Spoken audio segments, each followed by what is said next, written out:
Hello and welcome to the MineConomy tutorial. I'm Mjolnir Commando, the manager of MineConomy, and I'm going to walk you through step by step how to install and use this plugin. Now, MineConomy was meant to be a simple alternative to Economy, and it can be found at dev.bukkit.org/server-mods/MineConomy. And while we wait for this to load up, here it is. And it's just been released for Minecraft 1.2.3 or 1.2.4. They're both compatible. And it's in beta stage. So what we're going to do is we're going to download it by clicking the link and then download it once more. And we're going to keep it. The install tutorial. So take your jar and put it in a place that you can find it. Mine's on my desktop as default, and go to where your server's kept. And it should look like this. So let's make this a little bit bigger. And you go to plugins and just drop the MineConomy.jar in. You might want a permissions plugin such as Permissions Bukkit. The default works too, as MineConomy has permissions built in, so one of those would be useful.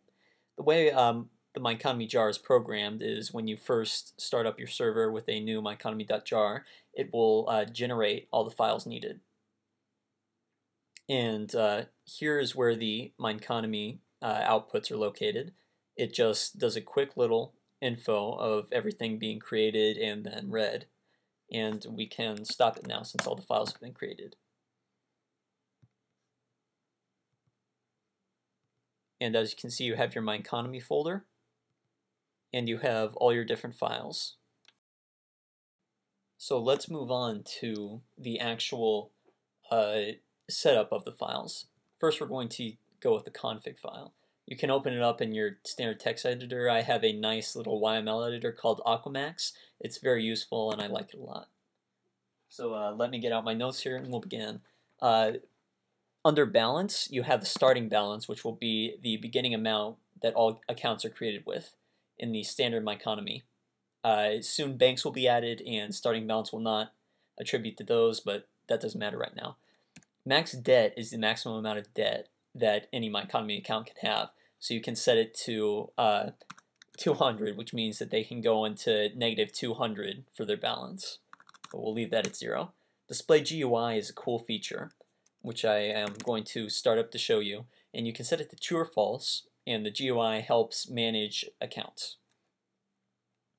Finally, we have interest and tax, and you can set the amount to, let's say, 10. You can have the interval every, let's say, 10 minutes, and then we can set the mode to either fixed or percent.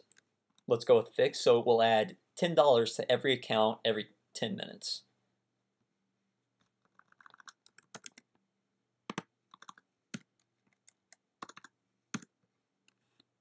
And next we have the accounts.yml. The accounts.yml you don't want to open or change, but when accounts are added, they will be saved in this. Finally, we have the currencies YML, which is one of my new favorite features, and this is where you can set up your currencies. You might want to edit this the first time, or the default currency that will be used will be _default, which isn't very pleasing to the eye. So remember to use spaces in YML, and we're going to put a new currency name like dollars. And then we're going to put 3 more spaces, because YML is based off of spaces. And we are going to put value, and we are going to put default. So this will be the name of the currency, dollars, and then its value can be anything with decimal points, so like 1.0 or 2.0 or 3.0, and this will be the base value that MineConomy references. Finally, default can be true or false. We're going to set it to true, and then we can create another completely different currency. Such if you have factions on your server, you can give each of them a different currency. So let's call this one yen, and we're going to give it a value of $0.50. And we're going to not make it the default. So this is how you can set up basic currencies. You can use as many as you like, and you can set any one to the default. But if there are two which are default, the one at the bottom, nearest to the bottom, will be red as the default. So next we have physical currencies, which have been asked about for a long time, and I really like how I implemented them. I hope you will too. So we can put down the currency name. So why don't we put EXP, right, for experience. And we're going to indent again, and then we're going to put the value, and we'll make it 2.0, so it's twice the value of dollars. We're going to need $2 to equal 1 EXP. And finally, we'll put ID. And this ID can be an item ID, such as the number 5 for wood, but we're going to put underscore EXP, like it says here, so that it will actually be the experience orbs, which can be given to you or taken away. And that's a really cool feature that people have asked for, and I'm glad that they've asked for it. So let's put in another one just to test, and we'll put, why not stone? We'll make its value 1.0, and its item ID is 1, as far as I know.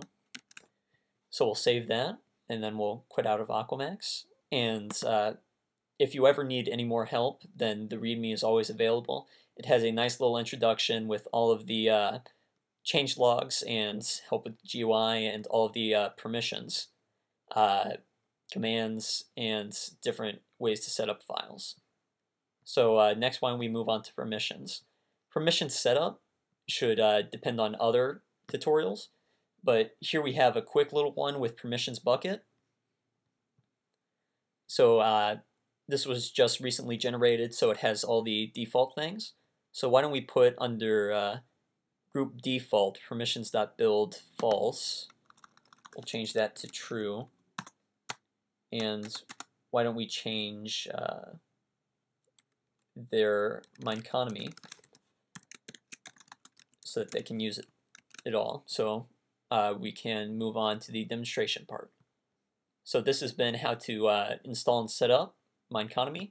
So let's move on to the actual in-game commands and such.